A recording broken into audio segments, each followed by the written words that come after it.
अस्सलामुअलैकुम, आप देख रहे हैं समा। मैं हूं महक असलाम। हेडलाइंस आपने जानी, अहम खबर आपको देंगे। मुआविन खुसूसी बराए सेहत डॉक्टर जफर मिर्जा भी कोरोना का शिकार हो गए हैं। डॉक्टर जफर मिर्जा ने ट्विटर पैगाम में कोरोना पॉजिटिव होने की तस्दीक कर दी है। वो लिखते हैं कि कोरोना की मामूली अलामात है, हर किस्म की एहतियाती तदाबीर इख्तियार कर रहा हूँ। डॉक्टर्स की हिदायत पर खुद को आइसोलेट कर लिया है। ताज़ा तरीन खबर जिससे मुतालिक आपको अपडेट कर रहे हैं। मुआविन खुसूसी बराए सेहत डॉक्टर जफर मिर्जा भी कोरोना का शिकार हो गए हैं। डॉक्टर जफर मिर्जा ने ट्विटर पैगाम में कोरोना पॉजिटिव होने की तस्दीक कर दी है। लिखा, कोरोना की मामूली अलामात है, हर किस्म की एहतियाती तदाबीर इख्तियार कर रहा हूँ। डॉक्टर्स ने हिदायत की हैं और इसे हिदायत की बुनियाद पर मैंने खुद को आइसोलेट कर लिया है। डॉक्टर्स की हिदायत पर खुद को आइसोलेट कर लिया है। डॉक्टर जफर मिर्जा ने अपने ट्विटर पैगाम में ये लिखा है, कोरोना की अलामात हैं, एहतियाती तदाबीर इख्तियार की जा रही हैं। डॉक्टर जफर मिर्जा ने समाजी राबते की वेबसाइट ट्विटर का इस्तेमाल करते हुए लोगों को अपने कोरोना पॉजिटिव होने की इत्तला दी है। शामिल करेंगे एक और अहम तरीन खबर। सिंध हुकूमत आज सानह बल्दिया फैक्ट्री, उज़ैर बलोच और निसार मुराई से मुतालिक GITs की रिपोर्ट पब्लिक करने जा रही है। खुसूसी ट्रांसमिशन में इन रिपोर्ट से मुतालिक बातचीत करेंगे। PTI के रुकने कौमी असम्बली अली जैदी ने ये तीनों GITs पब्लिक करने के लिए सिंध हुकूमत के खिलाफ अदालत से रुजू किया हुआ है। ताहम अदालत की जानिब से किसी फैसले से पहले ही सिंध हुकूमत ने तीनों GITs रिपोर्ट आज मंजर आम पर लाने का ऐलान किया है। समाइन GITs की तमाम तफसीलात नाज़रीन के सामने रखेगा। इस पर तज्ज़िये और तबसरे भी हासिल करेंगे। लम्हा ब लम्हा बदलती सूरत हाल आपको दिखाते रहेंगे कि आखिर सूरत हाल क्या रही GITs की रिपोर्ट से मुतालिक। उज़ैर बलोच, निसार मुराई, सानह बल्दिया फैक्ट्री के हवाले से जो 3 GITs ज़ेर बहस हैं, उससे मुतालिक वो तीनों GITs आज पब्लिक की जाएंगी। इस हवाले से खुसूसी ट्रांसमिशन का सिलसिला जारी रहेगा। इन रिपोर्ट से मुतालिक बातचीत करेंगे। याद रहे कि PTI के रुकने कौमी असम्बली अली जैदी ने एक अहम फ्लोर पर खड़े होकर इस बात का पैगाम दिया था कि इन GITs में पीपल्स पार्टी के नाम शामिल हैं, जबकि पीपल्स पार्टी की जानिब से कहा यह गया था कि ये GITs जाली हैं, ये GITs ऐसी हैं जिसमें पीपल्स पार्टी का कोई ताल्लुक नहीं है। लियारी गैंग वार के सरगना उज़ैर बलोच और साबिक चेयरमैन फिशरीज निसार मुराई की मुबैना GITs आज मंजर आम पर आएंगी। मजिस्ट्रेट को दिए गए बयान में उज़ैर बलोच ने PP क़यादत से मुलाकातों का एतराफ़ किया है और बताया कि आसिफ अली ज़रदारी की हिदायत पर इसके मुकदमात ख़त्म किए गए, जबकि निसार मुराई भी तहकीकाती टीम के सामने साबिक सदर से करीबी ताल्लुकात का एतराफ़ कर चुके हैं। रिपोर्ट आपको दिखाते हैं। सिंध की सियासत में एक बार फिर हलचल। उज़ैर बलोच और निसार मुराई की GIT से मुताल्लिक अली जैदी और जियालो के बड़े बड़े दावे। On the recommendations of Faryal Talpur, Nisar Morai was appointed as fisheries chairman. Ali Zaidi साहब को ये कहना चाहूँगा कि या तो अब वो कौम से माफ़ी मांगे। उज़ैर बलोच की JIT में तो PP क़यादत का जिक्र नहीं, लेकिन जुडिशल मजिस्ट्रेट के सामने बयान में उसने अपनी सियाहकारियों का एतराफ़ किया। उज़ैर बलोच ने जुडिशल मजिस्ट्रेट को बताया कि आसिफ जरदारी और फरियाल तालपुर के कहने पर उस पर हेडमरी और मुकदमात खत्म किए गए। सेनेटर यूसुफ बलोच ने लियारी गैंग वॉर के सरबरा की साबिक वज़ीर आला कायम अली शाह और फरियाल तालपुर से मुलाकात कराई। 2013 के इंतखाबात में लियारी से PP उम्मीदवारों का चुनाव भी उज़ैर बलोच की मर्जी से हुआ। उज़ैर बलोच ने आसिफ जरदारी और उवैस मुजफ्फर के लिए 14 शुगर मिल्स पर कब्जे का एतराफ़ भी किया और तस्लीम किया कि उसने करोड़ों रुपए भत्ता वसूल किया। उज़ैर बलोच ने यह भी लिखा कि 2013 में कराची ऑपरेशन में तेजी के बाद उसने डिफेंस में फरियाल तालपुर की रिहाइशगाह पर उनसे दोबारा मुलाकात की। साबिक चेयरमैन फिशरमैन सोसाइटी निसार मुराई ने तहकीकाती टीम को बताया कि उसके आसिफ जरदारी, फरियाल तालपुर, जुल्फिकार मिर्जा, शर्जील मेमन और नादिर मक्सी से करीबी ताल्लुकात थे।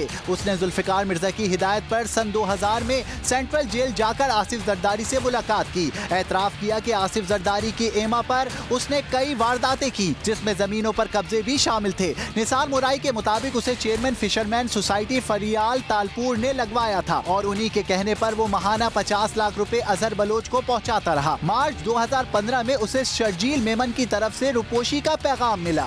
सिंध हुकूमत आज JITs मंजर आम पर ला रही है। देखना ये है कि ये रिपोर्टें जियाले रहनुमाओं के बेकसूर होने के दावों को दुरुस्त साबित करेंगी या अली जैदी के इल्जामात ठीक निकलेंगे।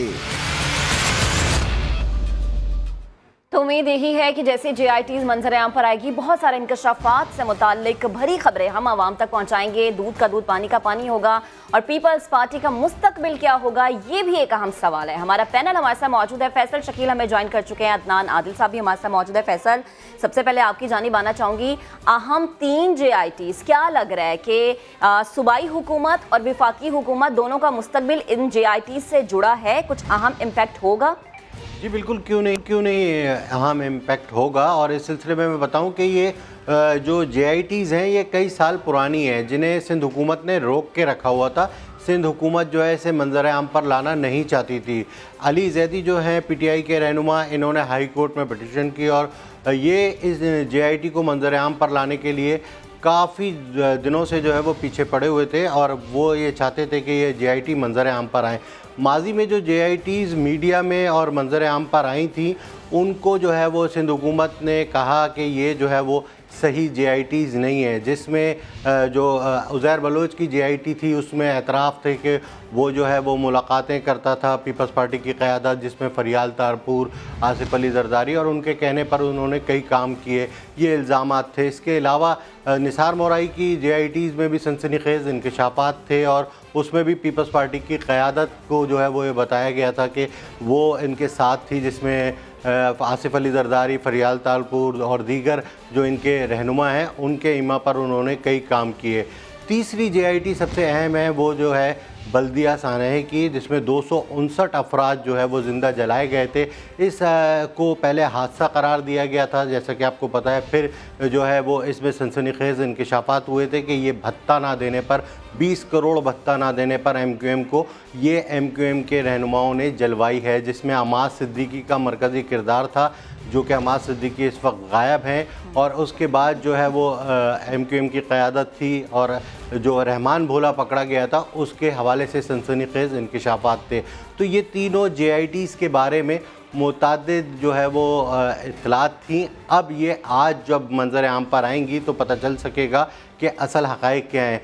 पीछे जो JITs आई हैं वो उसके बारे में सिंध हुकूमत का तो ये मौक़िफ़ था कि ये JITs दुरुस्त नहीं हैं, ये सिर्फ़ और सिर्फ जो है वो जाली JITs उन्हें बदनाम करने के लिए की गई हैं। लेकिन अगर ये था सिंध हुकूमत का, तो फिर उस वक्त क्यों नहीं उन JITs को जो है वो सामने लाया गया और पब्लिक किया गया?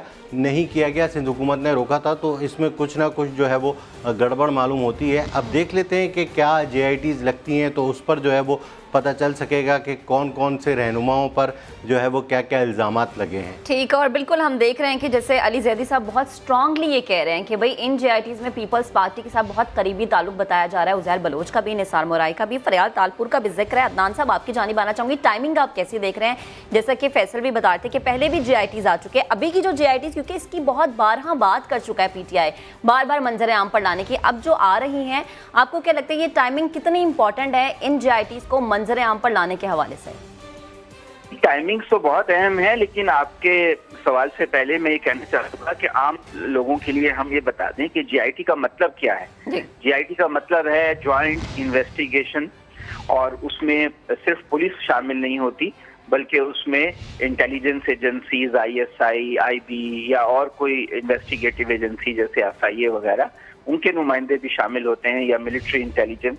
तो ये इसलिए बनाई जाती है कि लोगों का जो पुलिस पर एतमाद है वो कम हो चुका है, और लोग समझते हैं कि पुलिस जो है गैर जानिबदाराना और मुनसिफाना इंक्वायरी नहीं करेगी। इसलिए मुख्तलिफ एजेंसीज के जो लोग हैं, कानून नाफिज करने वाले जो इदारे हैं, उनके लोगों को शामिल करके ये ज्वाइंट इन्वेस्टिगेशन की जाती है। ज्वाइंट इंटेरोगेटिव टीम, आप इसका जो मुखफ़्फ़ है JIT। तो इसमें अब ये है कि अगर तो इनकी नीयत साफ होती तो ये उसी वक्त ले आते, उसको सामने कर देते।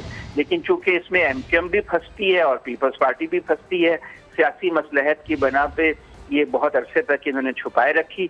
अब इन्हें पता चल गया था कि हाई कोर्ट से इनका बचना मुश्किल है, वहां से ऑर्डर आ जाएगा कि आप इसको पब्लिक करें। तो इससे पहले कि हाई कोर्ट से ऑर्डर आ जाए, खुद ही कर देते हैं। तो अब ये उसको अब देखना ये होगा कि क्या ये मुकम्मल जो JITs की रिपोर्ट्स हैं ये पूरी मंजर आम पर लाते हैं, या उसके कुछ पोर्शंस जो हैं वो ये रोक लेते हैं। क्योंकि मैंने इस किस्म की खबरें भी देखी हैं कि वो कह रहे हैं कि उनके कुछ पोर्शन हैं उनको मंजर आम पर लाना जो है मुनासिब नहीं है। तो अब देखना होगा कि क्या ये पूरी की पूरी JIT रिपोर्ट्स इस वाकयात के बारे में, अजीज जो ये बलोच साहब हैं और जो ये मोराई साहब हैं और जो बल्दिया की आतिशदगी का वाकया है, सानेहा है, ये इसके तमाम पोर्शन हमारे सामने आते हैं। कुछ रोक लिया, अगर कुछ रोक लिए जाते हैं तो फिर मेरा ख्याल है कि लोग दोबारा कोर्ट में जाएंगे, हाई कोर्ट में जाएंगे और कहेंगे कि उन पोर्शन को भी सामने लाया जाए। बिल्कुल अदनान साहब, माजरत के साथ आपको यहाँ पे रोकना चाहूंगी, एक और अहम सवाल है वो मैं आपसे पूछूंगी, लेकिन पहले अपने एक अहम खबर दे दें कि लाइन ऑफ कंट्रोल पर भारतीय फौज की दहशतगर्दी जारी है। भारतीय फौज की निक्याल सेक्टर में बिला इश्तियाल फायरिंग, जिसके नतीजे में 5 शहरी जख्मी हुए हैं।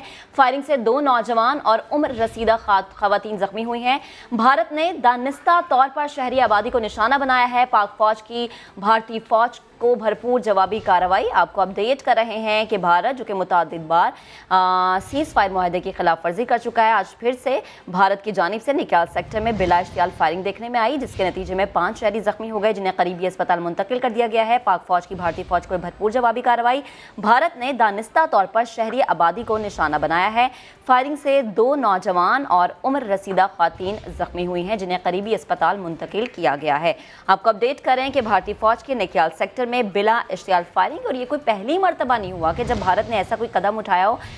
साल 2000 की बात की जाए तो साल 2000 में मुतअद्दिद बार सीज फायर मुआहदों की खिलाफ वर्जी कर चुके हैं। अदनान साहब हमारे साथ मौजूद है। अदनान साहब, आपकी मौजूदगी का फ़ायदा उठाते हुए इस खबर से मुतालिक रहनुमाई लेना चाहूँगी, प्लीज़ क्या कहेंगे आप?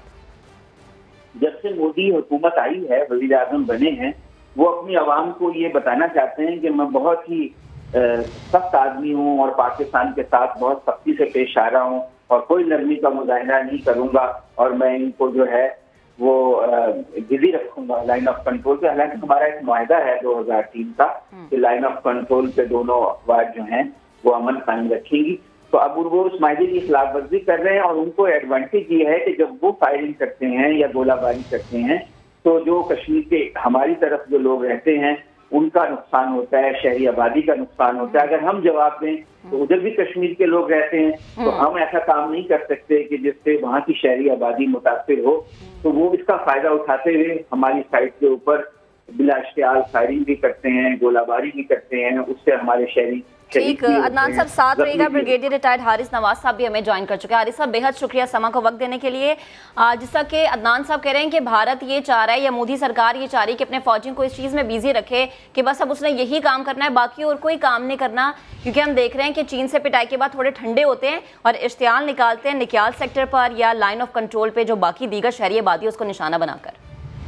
देखें, बात यह कि जिस तरीके से इनको चाइना में लद्दाख में मार पड़ी है, अब इनके पास कोई और रास्ता नहीं है। अवाम इनसे मुतनफ़र हो गए हैं, काला मुँह इनका हो चुका है, पूरी दुनिया इनका मजाक उड़ा रही है, फिर कोरोना वायरस इनसे कंट्रोल नहीं हो रहा, माइनॉरिटीज़ की प्रॉब्लम हो रही है। ये अब अपने अवाम की अटेंशन डाइवर्ट करने के लिए हर कोई वो कदम उठाते हैं जिससे अवाम ये समझे कि पाकिस्तान की तरफ से कुछ हो रहा है। फिर ये चाहते हैं कि पाकिस्तान को इश्तियाल देना, प्रोवोक करना, ताकि पाकिस्तान एक कोई हिस्ट्री एक्शन कर ले जिसके ऊपर दुनिया को बताएं कि पाकिस्तान ने ये ऐसी हरकत की जिसकी वजह से हमने आज़ाद कश्मीर पर फ्लैग ऑपरेशन जैसा स्ट्राइक की है।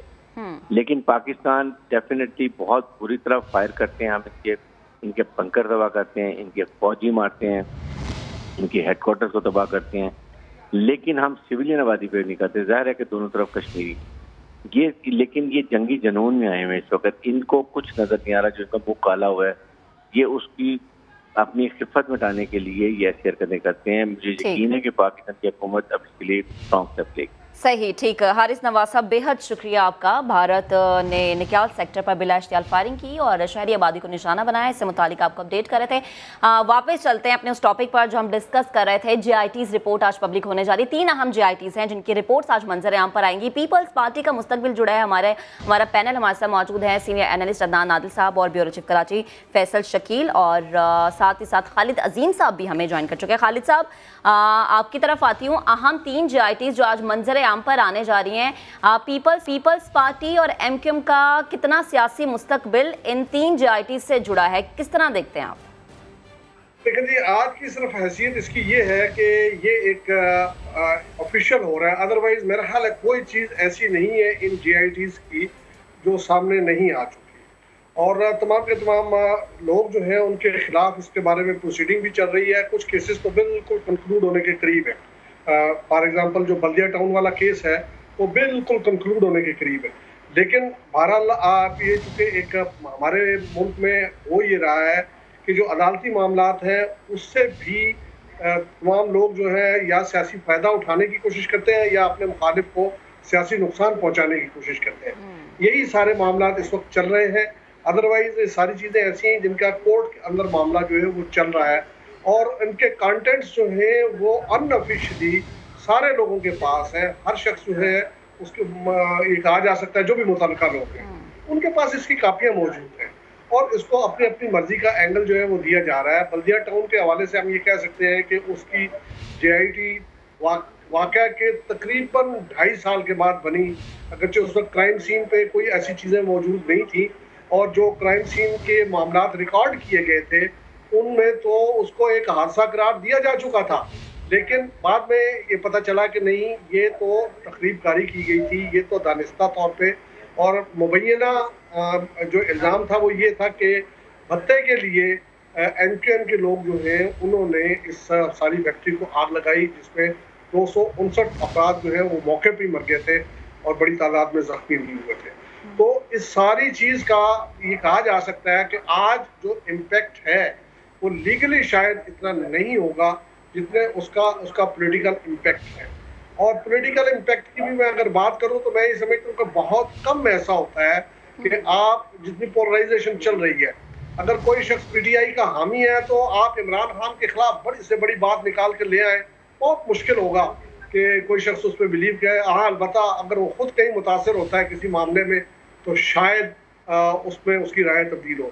आप नवाज शरीफ के हामी जो है उनको बताते रहे कि उनके खिलाफ इतनी चोरी है, वो फला जगह उन्होंने दौलत ले गए, ये कर दिया, वो कर दिया, फला खा गए, लेकिन उसके जो हामी है वो हमने देख लिया गुज़श्ता इलेक्शंस में 1 करोड़ 29 लाख वोट जो है वो तमाम तर उनकी सजा के बावजूद उनको जो है मौका न मिलने के बावजूद वो ले गए। तो पोलराइजेशन इस किस्म की है कि मैं नहीं समझता कि उसमें कोई पॉलिटिकल जो राय है उसके ऊपर कोई बड़ा असर पड़े। लेकिन ये बहरहाल जरूर है कि उसके जितने भी असरात हैं जो ये धूल उड़ाई जाएगी ये इसके सिर्फ सियासी मामलात हैं और अदरवाइज लीगली इसको जो प्रोसीड जिस अंदाज में होना चाहिए था वो उस अंदाज में हो रहा है। बल्दिया टाउन का केस भी चल रहा है। निसार मुराई वाले मामलात जो है उसको अगर हम देखें तो उसमें जो JIT रिपोर्ट मैंने देखी है उसमें साबिक चेयरमैन स्टील मिल जो सजाद हुसैन है उनके कत्ल का मामला है, उसमें निसार मुराई को मुलव्वस किया गया है लेकिन निसार मुराई उस केस में बरी हो चुके हैं। और इसी तरह से उज़ैर बलोच वाला मामला चल रहा है और उज़ैर बलोच का बयान भी उसमें रिकॉर्ड किया जा चुका है, मजिस्ट्रेट के सामने उनका बयान मौजूद है। तो ये सारी चीज़ें लीगल कोर्स इन्होंने लिया हुआ है।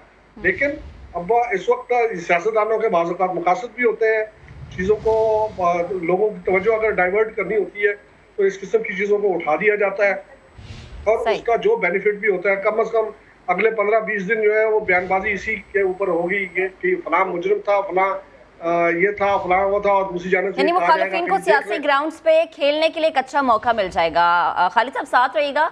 कराची का पढ़ा लिखा नौजवान गैंग वॉर का सरगना कैसे बना? उज़ैर बलोच मुसल्लह गिरोहों को कैसे लीड करता था, सियासी तंजीम के रहनुमाओं के करीब भी रहा, मुख्तलिफ सियासी शख्सियात के साथ दोस्ती और तस्वीर अब भी सोशल मीडिया पर मौजूद है। अहमद रहमान खान की रिपोर्ट आपको दिखाते हैं। लियारी से इनका उज़ैर अली ग्रेजुएशन का तालिबे इल्म, वालिद के ट्रांसपोर्ट के कारोबार को आगे बढ़ाने में मशगूल नौजवान था।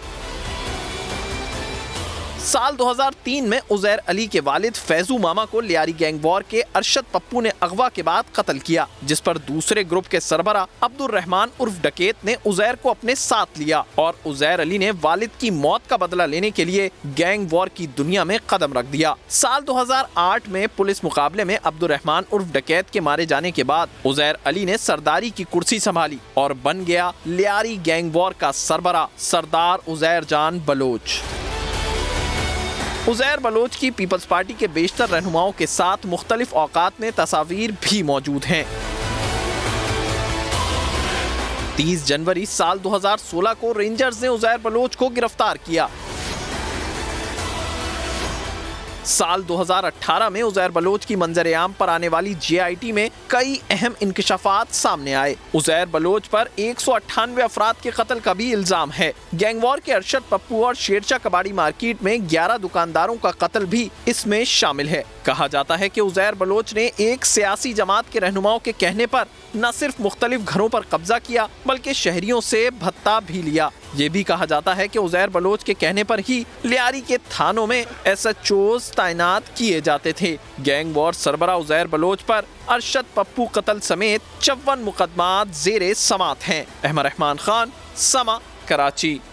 3 अहम JITs और कहा यह जा रहा है कि इन JITs से पीपल्स पार्टी या MQM का सियासी मुस्तकबिल जुड़ा है। जैसे कि हमारे साथ हमारा पैनल मौजूद है, अदनान आदिल साहब, खालिद अजीम साहब, फैसल शकील और मंसूर मुखैरी भी अब हमें ज्वाइन कर चुके हैं। मंसूर साहब, आपकी जानिब आना चाहूँगी। इस पैकेज पर जाने से पहले खालिद साहब एक बात कर रहे थे कि लीगल ग्राउंड्स पर यह चीज़ बड़ी बेहतर तरीके से चल रही है, बयान भी रिकॉर्ड हो रहा है, हर चीज़ जो है वो परफेक्ट तरीके से जा रही है। लेकिन सियासी ग्राउंड पर अगर हम देखें तो मुखालिफिन को शायद एक अच्छा टॉपिक मिल जाएगा खेलने के लिए।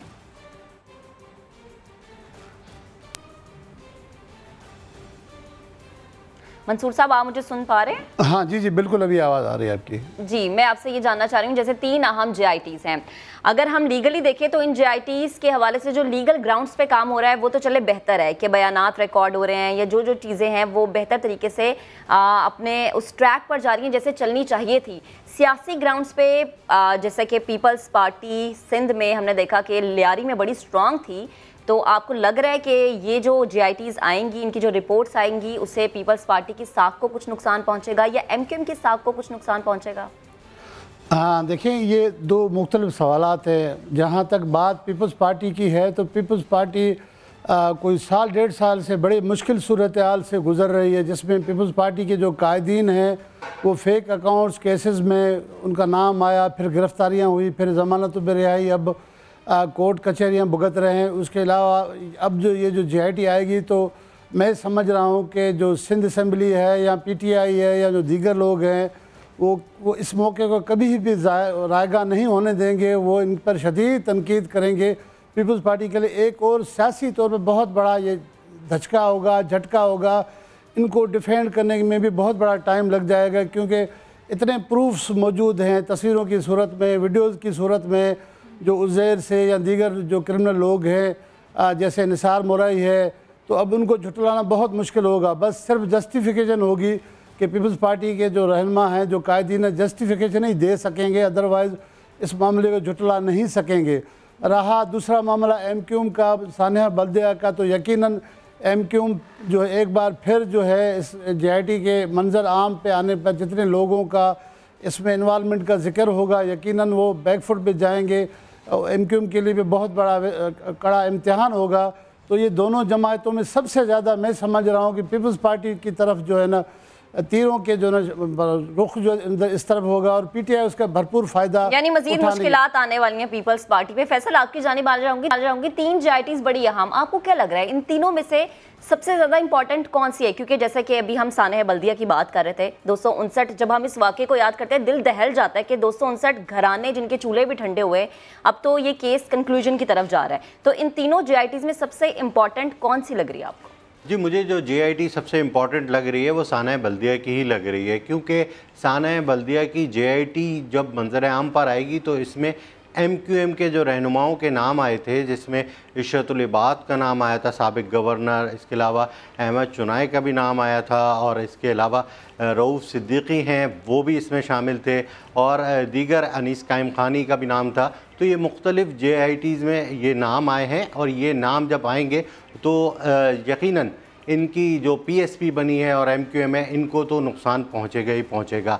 और ये जो मेरे ज़राए बताते हैं वो ये बताते हैं कि जो दीगर 2 JITs हैं, जिसमें निसार मोराई की JIT है और जो उज़ैर बलोच की JIT है, उसमें पीपल्स पार्टी के जो कनेक्शन हैं वो मंजर आम पर नहीं आएंगे। जो हुकूमत इस वक्त JIT लगाएगी, आज जिसके बारे में कहा गया है, वो कनेक्शन सामने नहीं आएंगे। इसीलिए जो है वो अब ये JIT लगाई जा रही है, वरना जो JIT लगानी अगर पीपल्स पार्टी को होती तो वो पहले ही लगा देती। अली जैदी के जो है वो कोर्ट से रब्ता करने से पहले ही ये आ चुकी होती, लेकिन इन JIT को रोका गया। इसीलिए रोका गया कि उसमें जो है वो तब्दीली लानी थी, और इसके लिए जो है वो तफ्तीशी अफसरान जो JIT में शामिल किए गए थे अफसरान, वो भी जो है वो पीपल्स पार्टी के करीबी अफसरान थे, जिसमें राव अनवार जो है वो एक JIT में थे, निसार मोराई की JIT में, और दीगर जो इनके अफसरान हैं करीबी वो इन JITों में रखे गए थे।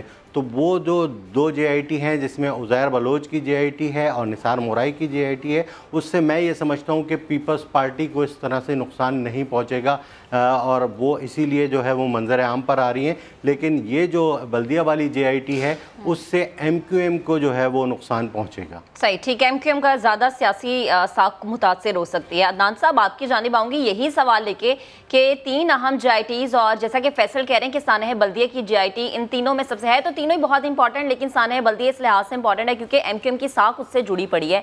तो अगर सानह बल्दिया की JIT उस तरीके से आ जाती है जैसा कि फैसल कह रहे हैं या हमारा बाकी पैनल कह रहा है, तो आपको लग रहा है कि MQM सियासी ग्राउंड्स पर उस पोजीशन में नहीं होगी कि जस्टिफाई कर सके?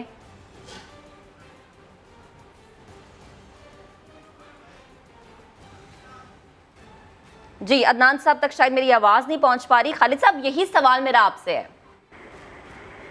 पहली बात तो ये है जी कि MQM जो पुरानी MQM है उसको देखें और आज की जो MQM है उसको देखें, और छठे के पास रूज करने के लिए है क्या। दूसरी चीज़ ये है कि मैंने पहले भी आपसे ये अर्ज किया कि वो जो JIT थी जो कि रेंजर्स के नई रिपोर्ट आने के बाद बनी थी, उससे पहले उसकी खाली तहकीकात हुई थी और SHO ने तहकीकात की थी, जिसके नतीजे में ये जो आग थी उसको एक हादसा करार दे दिया गया था। लेकिन बाद में जब JIT बनी तो फिर उसमें उन्होंने बहुत से लोगों को नॉमिनेट किया, फिर उसके बाद मजीद बयानात के ज़रिए कुछ और लोग उसमें नॉमिनेट हुए। अब उन सब का मुकदमा इस वक्त चल रहा है और उसमें मेरी इतला के मुताबिक तो वो खासी हद तक कंक्लूड भी हो चुका है। 400 से ज़्यादा शहादतें रिकॉर्ड हो चुकी हैं उसमें। अब उसका फैसला आता है और उसके बाद क्या होता है एक अलग बात है।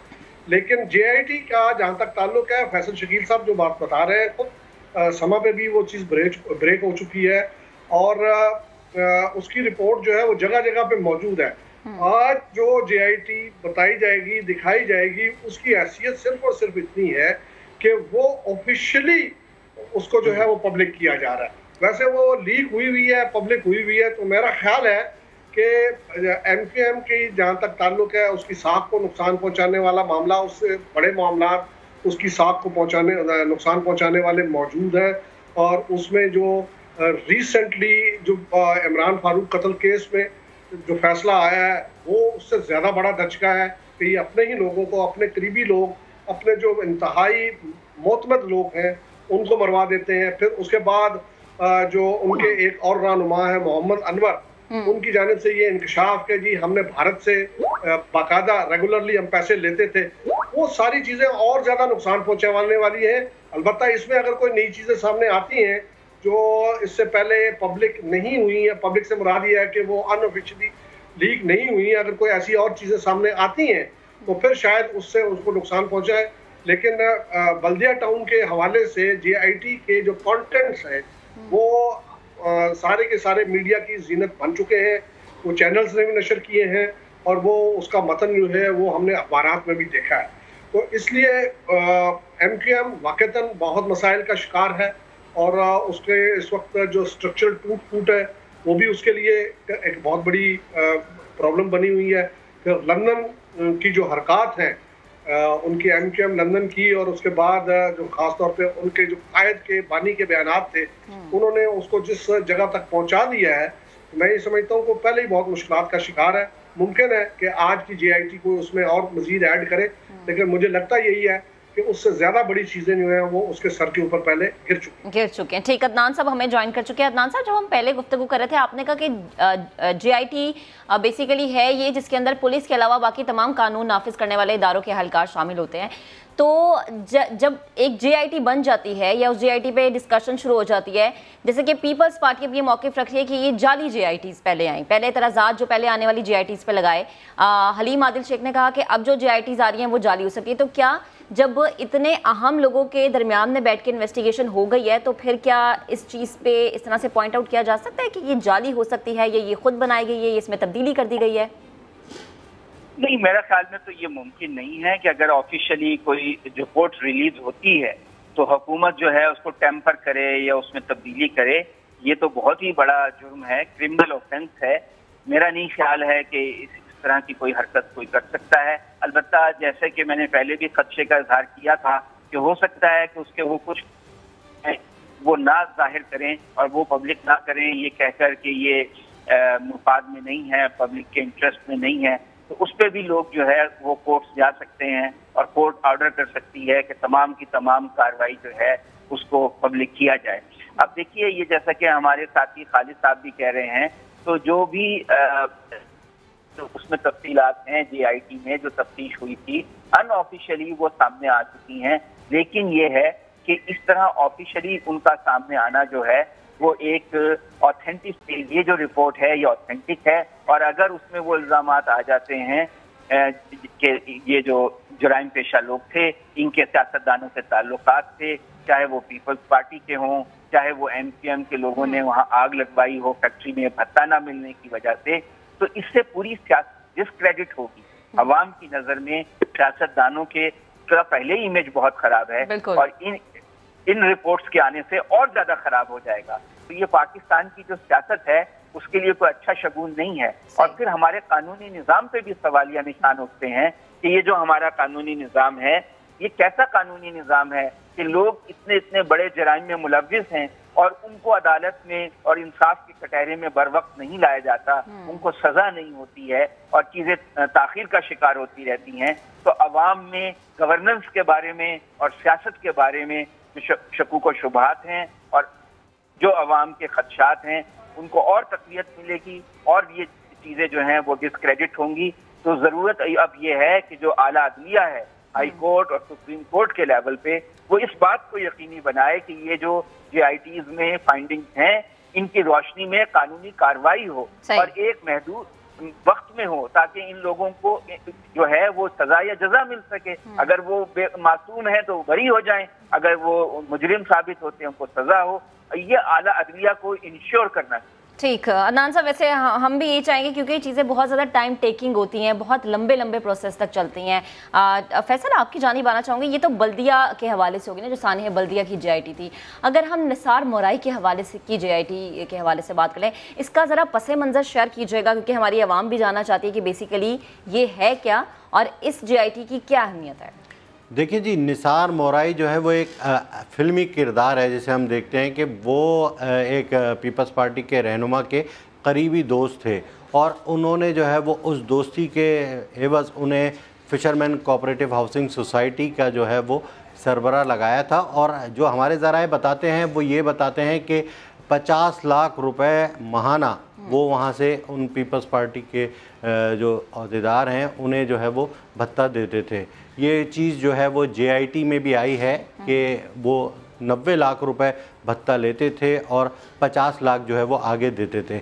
इसके अलावा उन्होंने कुछ जो है वो इंकशाफात किए थे कि उन्होंने जो है वो इस रहनुमा के कहने पर उनके सामने ये वाक़या हुआ और इस रहनुमा को जो है ये हिदायत दी गई। तो ये तमाम इंकशाफात थे जो कि JIT आई है और जिसे पीपल्स पार्टी ने कहा था कि ये फेक JIT है, ये असल JIT नहीं है। अब आज हम ये देखेंगे कि क्या ये जो JIT पीछे मंजर आम पर आई थी ये वही JIT है या तब्दील हुई है।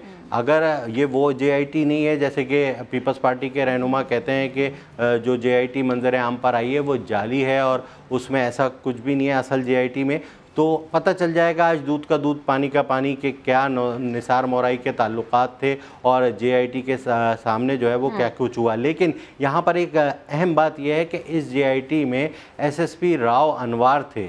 SSP राव अनवार के बारे में आपको पता है कि वो किसके जो है वो करीबी रहे हैं और उनके लिए किसने कहा है कि ये मेरा बच्चा है। तो ये जो है चीज़ एक अहम है। बिल्कुल, हम देखे थे कि निसार मोराई के हवाले से फरियाल तालपुर का नाम भी बड़ा गर्दिश हुआ था। ज़रा अपने नाज़रीन को निसार मोराई की प्रोफाइल बता देते कि डॉक्टर निसार अहमद मोराई आखिर कौन है।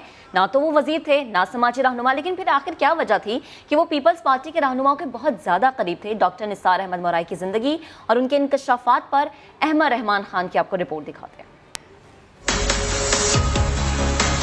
साबिक chairman fisheries cooperative society doctor Nisar Ahmed Murai, Naushero Feroze का डॉक्टर कैसे बना सिंध की हुक्मरान जमात का खास।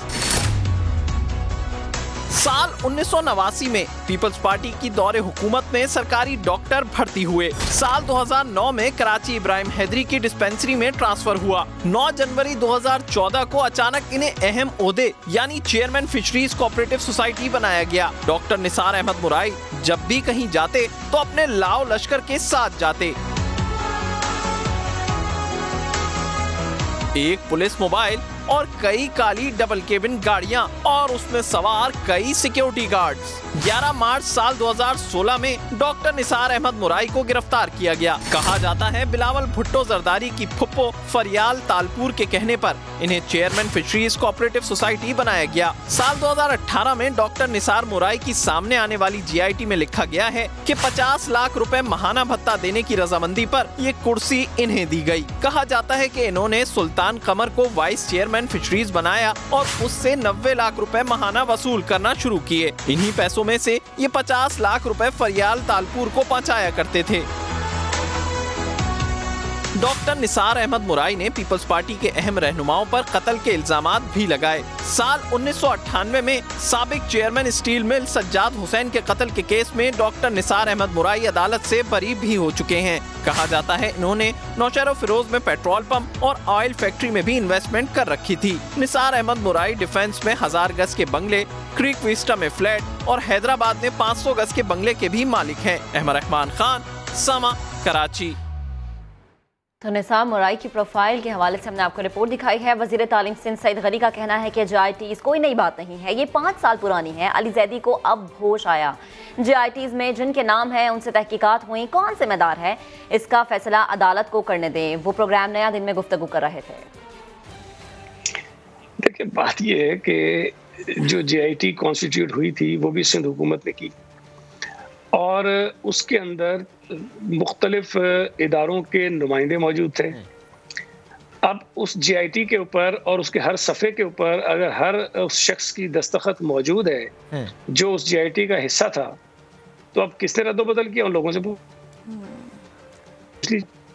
जब तक ये हम पब्लिक नहीं कर रहे थे JIT की रिपोर्ट भी, तो लोग तो उस JIT को सही समझते रहे जो अली जैसे साहब जैसे लोग जो है बार बार खड़े होकर पेश करते हैं। मेरा ये ख्याल है कि जो अदालतों में मुकदमात हैं, उज़ैर बलोच भी ज़ेर हिरासत है, अदालतों को फैसले कर लेने दीजिए। उसमें अगर कोई बात आएगी तो ठीक है, फिर वो जो भी शख्स जिम्मेदार होगा उसको भुगत देगा। वो सईद गनी नया दिन में गुफ्तगू कर रहे थे। अभी हमें हलीम आदिल शेख PTI रहनुमा ज्वाइन कर चुके हैं। हलीम साहब, बेहद शुक्रिया समा को वक्त देने के लिए। सईद गनी कह रहे हैं कि JITs में किनके नाम शामिल है, किनके नहीं, इसका फैसला आप अदालत को करने दें। और क्या अब होश आया है PTI क़यादत को, अली जैदी को, कि वो अब इस पर गुफ्तगू कर रहे हैं? क्या कहेंगे आप? सबसे पहले मैं आपके 30 सेकेंड लूँगा कि मैं अभी जब से आपकी JIT की ट्रांसमिशन देख रहा हूँ, मुझे अपने आप पर, इस शहर का वासी होने पर मुझे दुख हो रहा है। वो शहर जो पूरे पाकिस्तान के लिए टैक्स कलेक्ट करता है, वो शहर जो पाकिस्तान की इकोनॉमी की बैकबोन है, वो कितने साल से माफियाज के कंट्रोल में है। मतलब है कि ये हुकूमती ओहदों पर रहने वाले लोग ये माफियाज हैं और वो आज बड़े धड़ल्ले से कह रहे हैं कि कोर्टें देख लेंगी।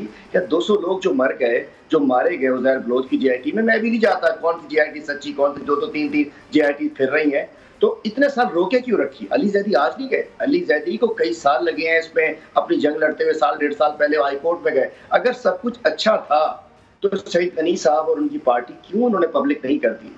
क्या इन्होंने सिंध गवर्नमेंट ने बनाई? मैं बताना चाहता हूँ, वो कहते हैं हर पेज पे सफाई पे दस्तखत, ये फैब्रिकेटेड, जाली, ये जो आज JIT आई थी वो असली JIT नहीं। चूंकि हम सब जानते हैं, हम इस शहर के रहने वाले, मैं भी एक पॉलिटिकल वर्कर इसी शहर में पैदा हुआ, पला बड़ा सब कुछ। तो मैं कहना चाहता हूँ कि ये अफसोस हो रहा है कि पाकिस्तान में कोई अगर देख रहा होगा कि माफियाज के कंट्रोल में रहा। किसी ने 259 लोग जला दिए भत्ते के लिए, किसी ने 200 लोगों को कत्ल करवा दिया भत्तों के लिए, कमिश्नरों के लिए, कोई डॉक्टर से एकदम से चेयरमैन बन गया, और JIT का सरबराह जो रावनवार जो फिर खुद एक JIT में फंस गया।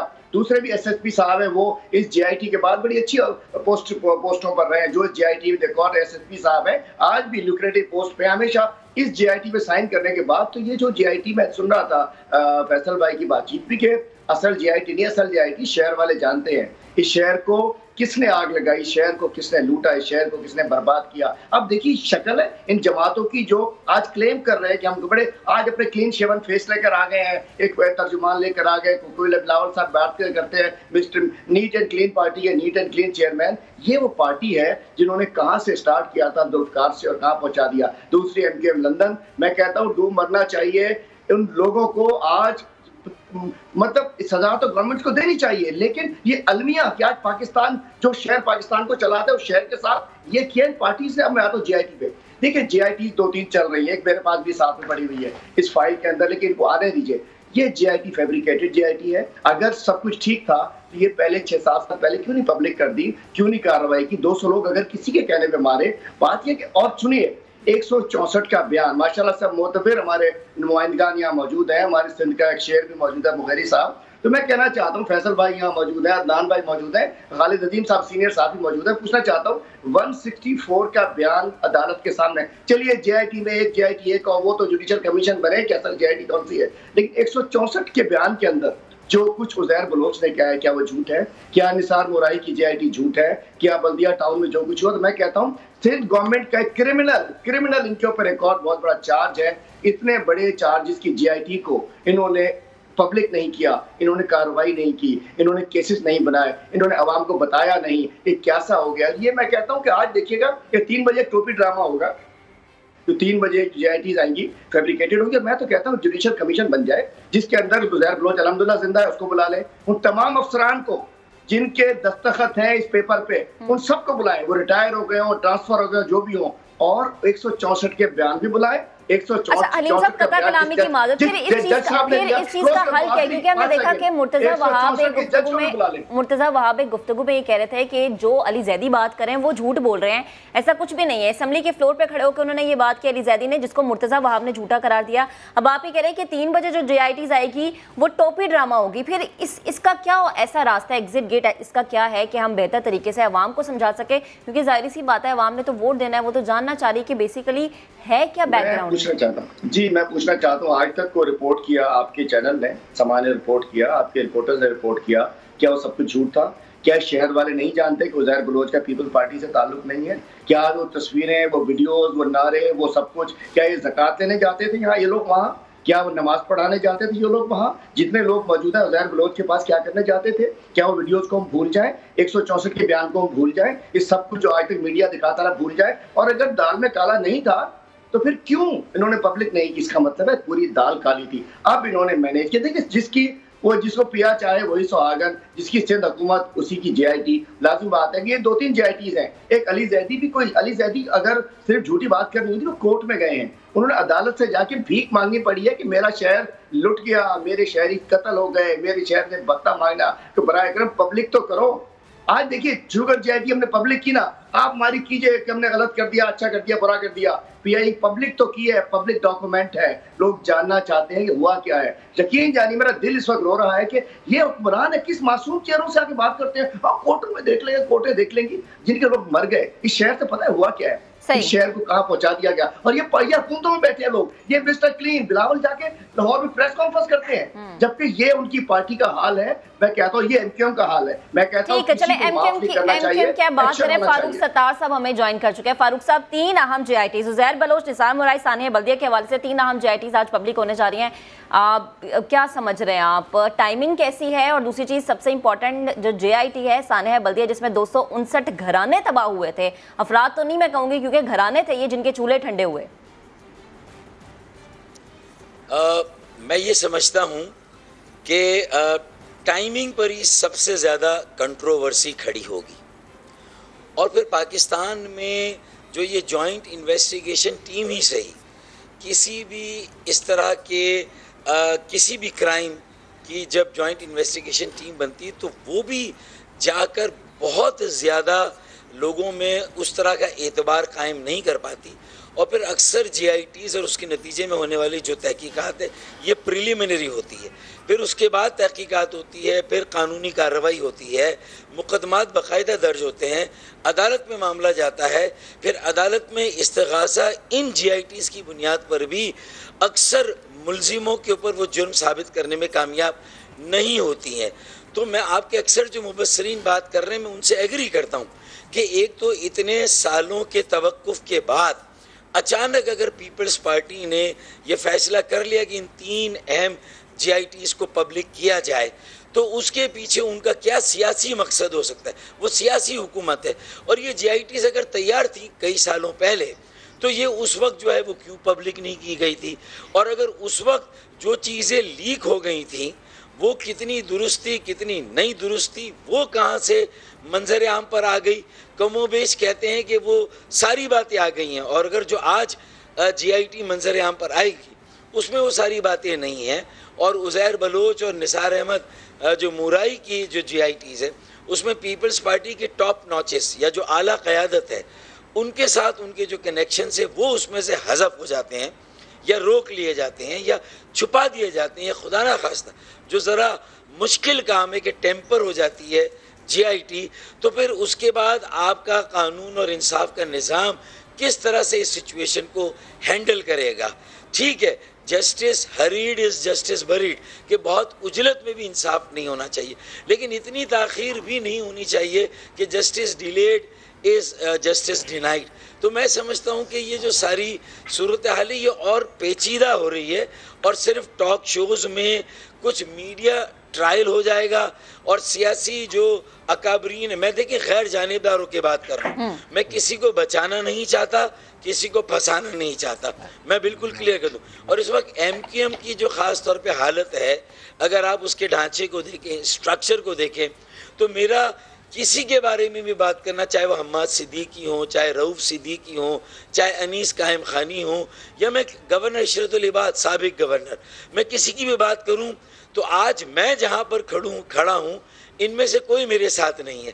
तो आज मैं कोई बात करूंगा, इनको मैं डिफेंड डायरेक्टली इनडायरेक्टली, अगर देखें मेरा तो ये मेरी अकल में ये बात नहीं आती कि इंसान इतना सफाक हो सकता है कि 260 बेगुनाह अफराद को, मेरे फहम में ये बात नहीं आती। मैं तो इस GIT को पढ़ूंगा, इसको देखूंगा और इंतज़ार करूंगा कि अगर कोई भी है जिसने इतना इंसानियत सोच। बिल्कुल फारूक साहब बिल्कुल सही कह रहे हैं, दिल दहला देने वाला वाकया। ये फैसल हमारे साथ मौजूद है, फैसल शकील, फैसल कुछ ऐड करना चाह रहे हैं? जी तो फैसल। मैं बिल्कुल फारूक भाई ये बताइए, ये बल्दिया टाउन की जो GIT है इससे मुताल्लिक ये पहले हमारे पास कुछ GITs चल चुकी हैं जिसमें आपने तमाम रहनुमाओं के नाम लिए जिनसे अब आपका ताल्लुक़ नहीं है। उस वक्त आप हिस्सा थे MQM का और एक अहम पोस्ट पर थे MQM की। आप बताइए आपको क्या पता चला था और आप इस बारे में क्या जानते थे बल्दिया टाउन के बारे में?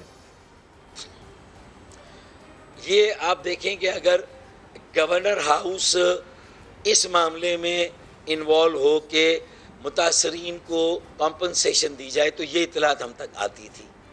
अच्छा फिर देखें, मैं एक मालूमात आपसे शेयर करूँगा जो कि शायद मैं किसी को बचाने के लिए नहीं कर रहा हूँ, कि मैं इस वाक़े के 1 साल के बाद गालिबन अमेरिका गया था जब भाईला ब्रदर्स वहाँ शिफ्ट हो गए थे।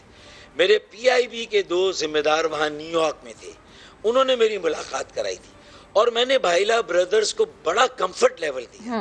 मैंने उनसे कहा मुझ पे एतमाद करें, मुझ पे भरोसा करें, किसी भी अहम मनसब पे फाइज रहने वाला या नीचे का कोई भी आदमी अगर आपके साथ उसने जबरदस्ती। माजरत के साथ फारूक सत्तार साहब एक ब्रेक का कहा जा रहा है, हमारा पैनल हमारे साथ मौजूद है, हम डिस्कशन चल रही है और हम GITs जिससे MQM का कहा जाए या पीपल्स पार्टी का कहा जाए काफी हद तक सियासी मुस्तकबिल भी जुड़ा है। अभी एक ब्रेक लेंगे, आप हमारे साथ रहिएगा।